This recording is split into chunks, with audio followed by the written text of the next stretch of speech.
jërëjëf mbokku téléspectateur yu télévision Futur Média ñu ñëw yaatal xibaaru timis gi tey jii di talaata juróom-ñaari fan ci weeru janvier ci atum 2025 yokkuteeg gannaaw yokkuteeg suukar gi dëwlin bi yokku na butéelu 20 litres bi dem na ba ñeenti junneeg ñeenti téeméer mu nekk nag loo xamante ni daanaka ñiy liggéey ci wàllu restauration ci dëkk bi di ko ñaawlu ku ci mel ne Awa Fall mi nga xam ne suñu reporter bi demoon na seeti ko mu wax jafe-jafe yi nga xam ne ci jamono ji mi ngi koy dund rawatina ci liggéeyam ak i tamit yokkuteeg dëwlin gi ñu teewlu ci leeral geek Habib Faye. Awa Fall mi dafa sax mënatul ndax bés bu jot mu gis njëg yi dund gi di yokk ci marché gi moom restaurant la nekk di jaay bés bu jot lu weesu 5 litre ci diwlin lay jëfandikoo diwlin gi nag doon lu am solo ca toggam gi la mu yokk ëllëg xelam. bi bërki démb lañ ko yokk 20 000 la woon léegi mi ngi 22 000 waat léegi sama client moom ma koy indi léegi nii parce que dafa manqué déjà ñu ngi ko nëbb tey 5 litres laa mujjee jënd pour togg ci parce que gisuma diwlin. mu ne du diwlin gi dong moom lañu yokk ca marché gi yeneen i produit yokkat nañu ko fa. saa yoo xëyee marché même chose bu yokkul du wàññeeku jën ceeb léegi su pamee dara yombul dara ñun daal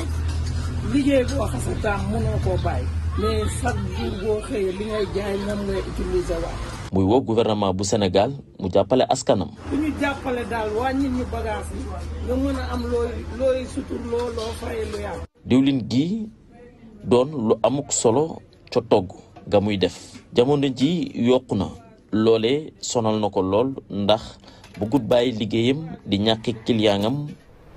Habib Faye jërëjëf ci mbirum dund boobu ci la ñuy des suukar bi ñu jàppoon ne wala ñenn ci commerçant yi yëkkati woon ay kàddu ne dafa yokk ñii di waa compagnie sucrière sénégalais yéey nañ ci yàbbi daan ne loolu musul am ak yokkute ñoom ci seen bopp nee nañ juróom benn fukki junni tonne suukar mi ngi fii ci ndakaaru wërngal këpp rawatina tamit ci yeneen ci gox-goxaan yi ñoom daal daanaka indi nañ ay leeral ñu teewlu ci leeral geek Ousseynou Diop.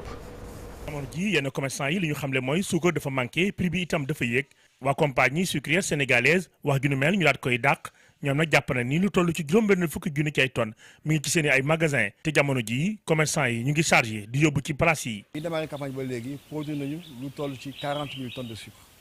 tey jii nii bu ñu xoolee suñu stock yi ñoo ngi ci 60 000 tonnes de sucre maanaam tey yaa ngi fi ci Richard Toll am nga fi 45 000 tonnes yu fi toog Dakar Gueye toog am nañ fa 14 000 tonnes yu fa nekk environ ba nga xam ne tey jii nii sucre mënu fee manqué. dañoo yàgg reproché nii amuñu woon fu ñu daan joxe suukar Dakar ren ñu def effort bi nga xam ni ci ndigalu ministère du commerce ubbi nañu tey benn point boo xam ne Dakar fa la ñu mën a jëlee suukar. ci seen gis-gis prix bi nga xamante ni itam dañuy wax ni dafa yokku loolee dara amu ci. mënoo ñëw tey nga jël njëg gi ñu état fixé la ko ci benn arrêté bi nga xam ni 24 juin 2024 la ba léegi nii wane ni njëg yi lii la war a toll yow entreprise amoo droit yokk ci benn dërëm boo ko defoon tey ay daan dal sa kaw. ñun à notre niveau au niveau de la CSS benn dërëm mënuñu ko ci teg ndax aujourd'hui yoon moom mooy ñu dafa benn ndigal moom la ñuy doxal fii tool service régional bu commerce ñëw itam ci diwaanu Richard Toll gis ni commerçant yi nga xamante ni ñooy wax ni wàllu suukar bi dafa manqué loolee dara amu ci ma ngay sax dalal xelu askan bi. amuñu problème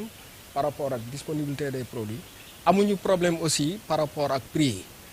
ay wax ñoo fi am wax yoo xamante ni dëppoowul ak réalité marché bi léegi nag dañ koy ñaawlu bu baax a baax la. compagnie sucrière sénégalaise lu toll ci juróom-benn fukki junni ci ay tonnes jamono jilee mi ngi ci seen ay magasin lenn li sax ñu tàmbali ko yab jëmale ko ci commerçant yi. ñoom nag nee nañu weeru koor bu jubee lu ci bari yenn ci ay commerçant nii la ñuy doxalee ngir nag mën a nax. ñu jóge Ndar dem ba Matam foofu tamit mbirum dëwliñ bi nga xam ne dafa yokk butéelu 20 litres bi dem ba ñeenti junneek juróom-benni wala juróom-ñeenti téeméer ki nga xamante ni ñoo fa yor service régional bu commerce bi yëkkati ay kaddu daal di fas yéene dànkaafu yenn ci commerçant yi nga xam dañu fas yéene yokk mbirum dëwliñ jooju ñu teewlu ci leeral geek Ali Bandel Niang. yokkute yi ñu nemmeeku ci njëgum diwlin gi ci diwaanu Matam laalewul dara ak volonté maanaam ci bëggteef kilifa yi jute nguur gi bidon diwlin bu ñaar fukki litre bi doon jar 19 500 tey jii mu ngi jar ci région bu Matam ñeenti junni ak juróom benn téeméer polémique bi nga xamante ni nag moo juddee ci yokkute fu njëgub diwlin gi tax na ba Amar Silla mi nekk chef de service régional bu commerce dajak taskatu xabaar yi ngir indi ay leeral. constaté que nañ ne ci produit bi di dëwlin njëg yi dafa yokk effectivement njëg yi dafa yokk au niveau du marché waaye nañ xam ne yokkute njëg boobu du uniquement région de Matam du Matam kese la yokkoo du Sénégal kese aussi la yokkoo kon loolu il faut ñu leeral ko dafa di produit boo xamante ne ñun dañ koy jéggaane bitim réew te pare prix yañ ko doon amee ca bitim réew prix yooyu mënatuñ koo amee prix yooyu moo tax mu yokk au niveau du pays loolu bi mu amee aussi alerté nañu commerçant yi nga xam ne ñoom ñooy jëndi produit bi Dakar ne leen effectivement prix yi dafa yokk waaye na ngeen approvisionner marché bi dem leen jëndi ci njëg yi ñu leen proposé bu ngeen jëndee bu ngeen ñëwee au moins dina éviter suñu marché am rupture parce que rupture bu amee rek ñaar yi nga doon bañ yëpp dina am hausse dina am te produit bi population bi duñ ko gis léegi li ñu doon xeex mooy produit bi na am sur le marché léegi produit bi disponible na li des mooy encadrer commerçant yi informer leen si ñetti mbir premier mbir bi mooy yokkute am na ñaareel bi mooy nañu dem jëndi produit bi buñ ci ragal parce que commerçant bu yokkute amee rek day ragal bu jëndee bu ñëwee dañ koy teg ay daan waaye rassuré nañ leen ne nañ dem jënd ba marché bi bañ am rupture bu loolu amee nag bu commerçant yi demee jënd dinañ leen topp di leen encadrer ñu bañ a yokk bu jéggi dayoo te loolu nag ni ñu koy defee mooy topp ñoom seen circuit de distribution yi mooy grossiste bi demi gros ak détaillant ku nekk ñu xool lu mu jëndee ak li jaadu lam ci war a teg pour jaayaat ko keneen ki ko féete suuf.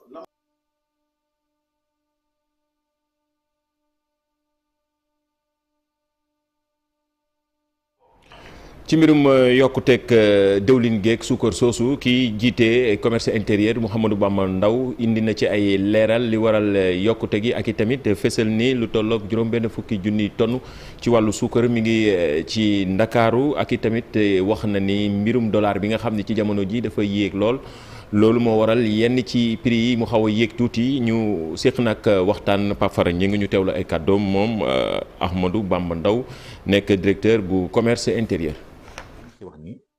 dara amu ci lu dul spéculation suukar su day am na fu ñu toll nii daf di per jamono la joo xam ni importation dañ koy arrêté donc consommation lu ñuy def yëpp production locale bi la production locale bi am na fi lu day moo ngi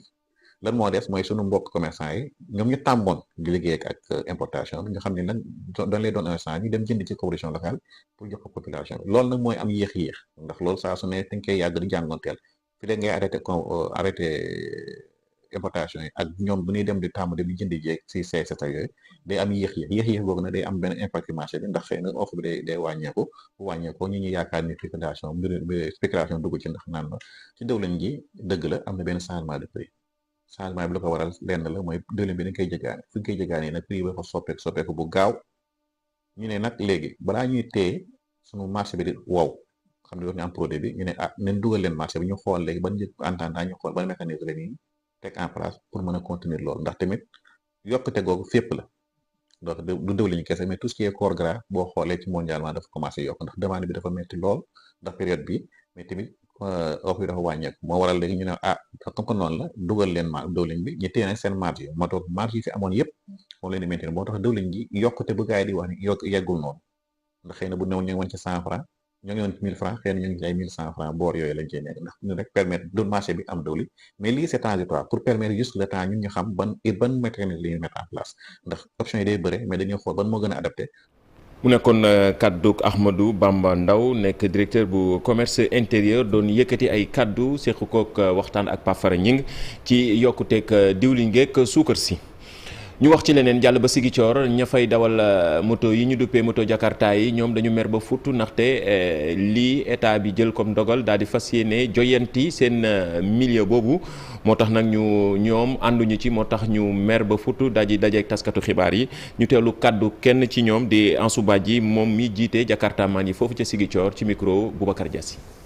fan yi passé yëpp ci décembre gis nañ circulaire bu doon jàll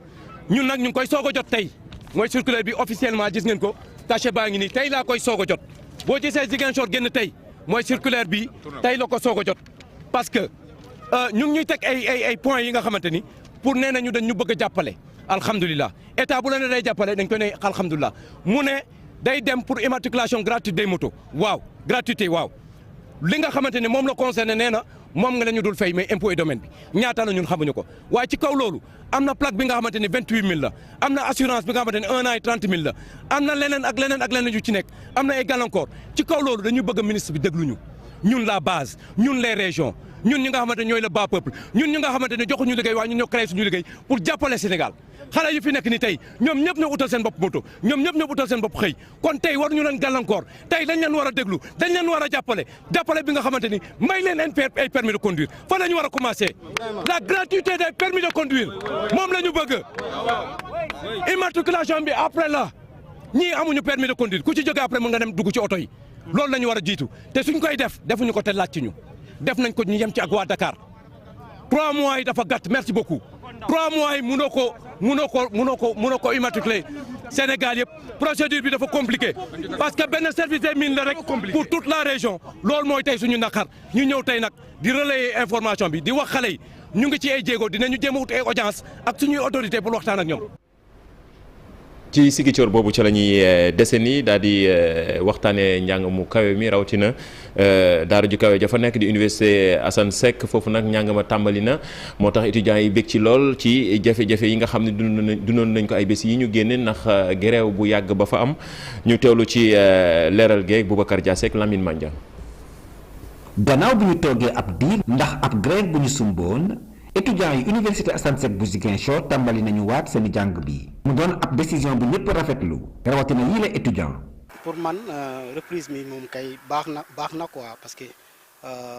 sinon ça va nous retarder quoi. voilà grève illimitée bi quoi day yàqu quoi. comme ni ngeen ko gisee ñëpp ñëw nañ donc loolu lu ñuy saluer la lu jar a saluer la. loolu lu ñu yàgg a xaar la. waaw reprise parce que toogaay bi daf ñuy sonal après daf ñuy sonal donc reprise bi lu ñuy saluer la lu ñu kontaan nañu bu baax ak suñu délégué yi combat bu ñu mënee woon kontaan nañu. gannaaw bi ñu dellu see benn ci daara ji kawe ji mel nañu waxtu wi jot na léegi ñu mën a jàng ngir mën a jekkali année universitaire bi ci jàmm ak salaam. voilà lu des mooy concentration maximum de concentration ñu ñaan yàlla ñëpp valider ay passé leneen quoi loolu moo gën a am solo. parce que gisoon nañ année yëpp passé année yi normalu loon wax dëgg yàlla léegi nag ginnaaw ñu ngi doon débrouiller di def le maximum pour ñu am des sessions normales wax dëgg yàlla tamit aussi ñu am benn njàqare bi ñu déggee li nga xamante ni moom moo nekkoon grève yi mais loolu su weesoo tamit aussi wax dëgg yàlla c'est avec une très grande satisfaction. gën kaa néew fukki junni étudiants yu université Assane Seck bu Ziguinchor ñoom ñooy tàmbaliwaat seeni cours. Boubacar Dia si jërëjëf ci Ziguinchor boobu ci la ñuy dese ni daal di wax ci leneen ci wàllum wér-gu-yaram jëwrin bu yor wàllum wér-gu-yaram amal na fa ab inauguration ci mbirum antenne bu ñu duppee antenne régionale bu SAMU moom nag ñëwaat na ci moom Ibrahima Sy ci waxtaan ci taxawaayu SAMU waaye tamit ci ñi nga xamante ni dina amal solo lool ña fa yeewoo ñu teewlu ci leeral geek ci micro Boubacar Dia Seck Lamine Bandia. tey dañ fi ñëwoon pour ñu inaugurer SAMU bu Ziguinchor boo xam ni mu ngi fii ci hôpital régional bu Ziguinchor. lu ñuy wax urgence médicale dafa am solo ci système de santé loolu daanaka avant Dakar lañ ko gënoon am wante depuis ay années ñu ngi def ay jéego pour que urgence médicale yoo xam ni am nañ ko Dakar ñu mën ko décentraliser ci région yi. SAMU bu Ziguinchor bi ci fànn boobu lañ ko defee te gis ngeen ni wane nañu dispositif boo xam ne moo nekk ci bâtiment bi boo xam ni dafa am ay nit ñoo xam ni dina recevoir ay appel mën a orienter nit ñi dem jëli leen indi leen yóbbu leen ci lu ñuy wax SAU service d'accueil d'urgence wala UAI mooy unité d'accueil d'urgence yoo xam ne mooy nekk ci centre de santé bi. loolu day gën a taxawal dëgëraay système de santé ak action sociale bu baax a baax nga xam ni xëy na moom moo nekkoon maillon faible ci suñu système de santé donc tey ñu ngi sant yàlla am nañ ko donc yaakaar nañu dina mën a baral paj bi bu baax a baax fii nii ci région de Ziguinchor parce que SAMU bi dina mën a couvrir espace bi yëpp poste de santé yi centre de santé yi hôpitaux yu fi nekk ci région bi yëpp pour que urgence fu mu am ñu dem foofu ñu jël patients yi indi leen pour ñu mun leen jël. ñu wax ci leneen gannaaw kàdduk Emmanuel Macron njiital France ak tontuk kii di njiitu jëwrin bu Sénégal di Ousmane Sonko mi nga xamante ni ci jamono ji moom la bokk na ci actualité yi gën a fës ci Afrique kii di Boubacar Ba mi nga xamante ne dafa bokk ci Alternative Citoyenne ak Aurélie Tatché nekk député fële ca France yëkkati nañ ay kaddu ñaawlu tamit wala ŋàññ kaddu njiitu réewu France bi daanaka dafa wormaalul yenn ci dëkk Afrique yi ñu teewlu ci leeral geeg dis après la ginnaaw kàddu yi mu yëkkatu jëmale ko ci réewu Afrique yi tontu yi saf na sàpp jëm ci Emmanuel Macron. tiis bu bëree bëri ak naxar bu rëy ci message bi nga xam ne président français Emmanuel Macron def na ko gannaaw bi ñu annoncé ne militaire tubaab yi nekk fii ci Sénégal dañoo war a dem moom mu sax dem dañoo am benn genre manqué coloré boo xam ne Afrique am na ko par rapport ak France ñu ne nag baatam yooyu moom dafa jéggi dayoo parce que li histoire wane mooy que les doomu Sénégal yi ak doomu Afrique yi lu ci mel ni tirailleurs yi yàgg nañoo xeex pour que France tey nekk li mu doon. Alors en tant que député français et membre de la commission des affaires étrangères. En tant que député français kaddu yi daf ma choqué te comprendre naa lu tax Ousmane Sonko tontu ci kaddu yooyu ndax du France moo xeex terrorisme ca Sahel waaye Afrique mi moo tax tey France làkkul li nga xam ne mooy allemand. président français bi yëkkati ay kaddu yu ñagas te ñàkk teggine Babacar Ba ak Aurélie Tatché ku nekk ci ñoom jàpp ne waxu Macron yi dafay bokk ci luy ñagasal diggante France ak réewu Afrique yi. donc loolu mu ñuy woo France ñu def moins d'arrogance moins de paternalisme parce que tey ñun ñëpp ay dëkk la ñu war a discuter d'égal valeur te tey loolu mooy woote bi nga xam ne moom la ñuy woote ba pare aussi vraiment ñaawlu aussi propos yi nga xam ne Emmanuel Macron yëkkati na ko gis nañ fan yi yëkkati woon na yu mel noonu ci beneen dëkk Afrique. Je tiens à vraiment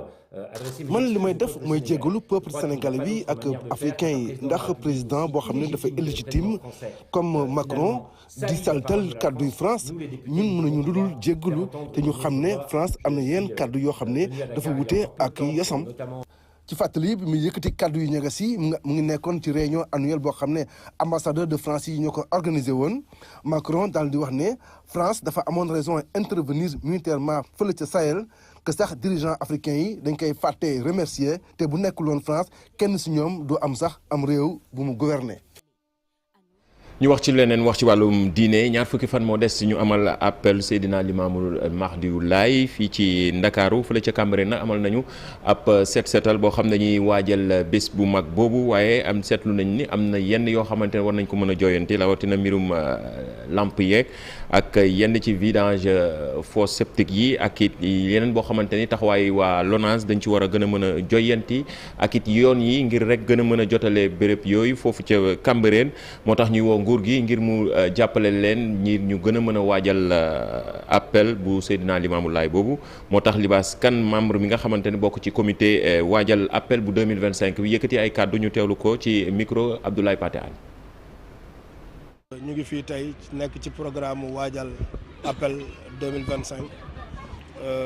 ñu ngi def appel nag di ñaan yàlla autorité yi ñu taxaw dimbali ñu ci li nga xamante ne si ni moom moo ñu desee ci appel bi ndax mooy 25 jours de l' appel mën na gu ñu gis ni Senelec ak entretien bi mu doon def ni mu amee solo ci appel bi taal lamp yi dëkk bi leer ni mu amee solo ci appel bi tey tali bii ñu taxaw ak Ageroute mooy profité wu ci occasion bi yónnee woon nañ leen lettre pour bëggoon toog ak ñoom waxtaan ak ñoom ngir mën a fexe eggali liggéey bi nga xamante ne si ni tàmbali woon nañ ko mais comme appel bi mi ngi dox dañu bëggoon rek lu mu gën a gaaw gën a baax ngir ñu mën a eggali liggéey boobu noonu. bi ci des aussi muy ONAS assainissement bi dañ fi defoon benn assainissement boo xamante ne si ni eggul population bi nag ñoom ñoo si def ay branchement clandestin te foo xool ci dëkk bi actuellement mi ngi ball di génn ñun ñu ngi ciy jéem lu ñu mën mais ñun kese mënuñu ko commune bi aussi mi ngi jéem lu mu mën moom kese mënu ko li ci des mooy ONAS ñëw ñu taxaw ci loolu liggéey bi ngir gan yi nga xam ne dañuy ñëw ñu mën leen a teral leen ci gën jaa teddi dal ci gën jaa yéwéni dal ci gën jaa baax yi dal li dañ ko def pour le développement de Cambérène kese moo ñu tax a jóg. ñu wax ci xibaar bi nga xamante ni ma nga amee fële ca Mbëlëxe nekk département bu Linguère ab doomu aadama bu fa ñëwoon ngir gàmmu si daal di bu ñu sukkandikoo ci xibaar yi am fa doom gannaaw ba mu daal di koy mu bëggoon ko faat mujj na ko faat sax ndax bu ñu sukkandikoo ba tey ci xibaar yi daf ko daal di denc loolu nag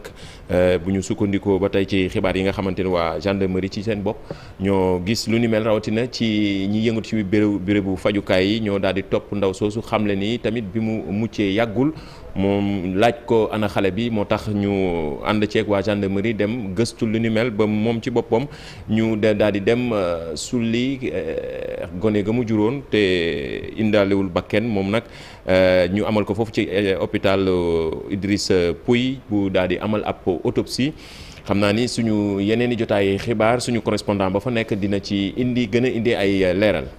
mbokk yi li moo gënoon a fës ci xibaaru timis gi nes tuut Chérif Diop dina fi teew yaatal xibaar yi ci kàllaamay français wéy leen di desee nekk programme yu télévision Futurs Médias jaa ngeen jëf.